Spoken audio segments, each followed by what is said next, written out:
Dominic and the ladies purse. ఈ సినిమాని చూడడానికి ముందు నేను గౌతమ్ మీనన్ గారి ఇంటర్వ్యూ ఒకటి చూశాను.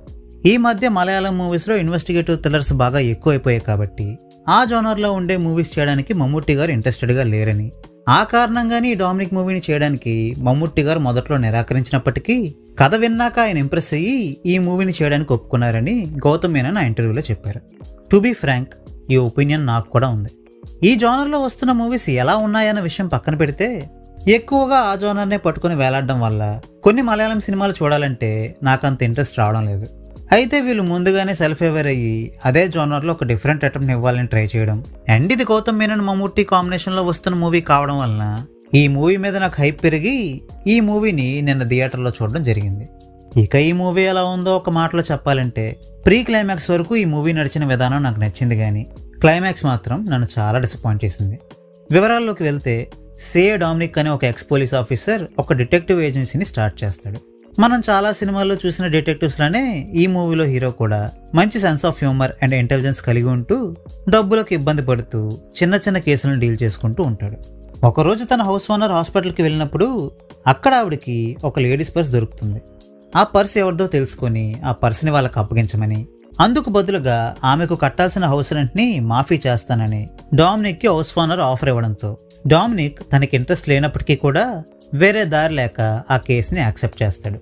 అలా ఆ పర్స్ ఎవరితో కనిపెట్టడానికి మొదలైన ఇన్వెస్టిగేషన్ ఎంత దూరం పోయిందో తెలియాలంటే ఈ మూవీని చూడాల్సిందే. మామూలుగానే చాలా వరకు మలయాళం మూవీస్ చాలా ప్లెజెంట్గా మంచి మంచి విజువల్స్తో మ్యూజిక్తో ఆహ్లాదకరంగా ఉంటాయి. ఇక ఆ ఫ్లేవర్కి గౌతమ్ మీనన్ గారి టేకింగ్ కూడా తోడవడం వల్ల ఈ మూవీలో ఆ ప్లెజెంట్ ఫీల్ మరింత ఎన్హాన్స్ అయింది. ఈ మూవీ స్టార్ట్ అయ్యాక క్యారెక్టర్స్ని ఎస్టాబ్లిష్ చేసేసాక ఎప్పుడైతే ఇన్వెస్టిగేషన్ పార్ట్ స్టార్ట్ అవుతుందో అక్కడ నుండి మూవీ మరీ అడ్జ్ ఆఫ్ సీట్ ఎక్స్పీరియన్స్ని ఇవ్వకపోయినా ఒక మోస్తరుగా ఇంట్రెస్టింగ్గానే నడుస్తుంది. కొత్త కొత్త క్యారెక్టర్స్ ఇంట్రడ్యూస్ అవుతూ ఇన్వెస్టిగేషన్లో కొన్ని మలుపులు చోటు చేసుకుంటూ మూవీ ముందుకెళ్తుంది. ఇక ప్రీ క్లైమాక్స్కి ఈ మూవీ చేరువవుతున్న క్రమంలో మన మైండ్లో ఒక థాట్ రావడం స్టార్ట్ అవుతుంది. కొంపదీసి ఇప్పుడు ఈ కేసుకి వీళ్ళు ఇచ్చే కన్క్లూజన్ ఇది అవ్వదు కదా అని మనం ఊహిస్తున్న క్రమంలో ఎస్, మీరు అనుకున్నది కరెక్టే, ఇదే ఇన్వెస్టిగేషన్కి మేము ఇచ్చే కన్క్లూజన్ అన్నట్టుగా మూవీ ఎండ్ అవుతుంది. అయితే ఇక్కడ అసలు సమస్య మనం ముందే ప్రెడిక్ట్ చేసేసిన కన్క్లూజన్ని మనం ముందు పెట్టడం కాదు, ఆ కన్క్లూజన్కి లీడ్ చేసిన విషయాల్లో చాలా లొసుగులు ఉండడం, ఈ ట్రోప్ని ఈ మధ్యకాలంలో వస్తున్న మూవీస్లో ఎక్కువగా వాడుతుండడం, కొన్ని విషయాలకి సరైన రీజనింగ్ని ఇవ్వకపోవడం, అండ్ ఈ మిస్టరీని సాల్వ్ చేసే ప్రొసీజర్లో హీరోకి పెద్దగా ఛాలెంజెస్ ఎదురుకాని విధంగా చాలా కన్వీనియంట్గా ప్రొసీజర్ని రాసుకోవడం ఈ మూవీకి మెయిన్ డ్రాబ్యాక్గా మారాయి.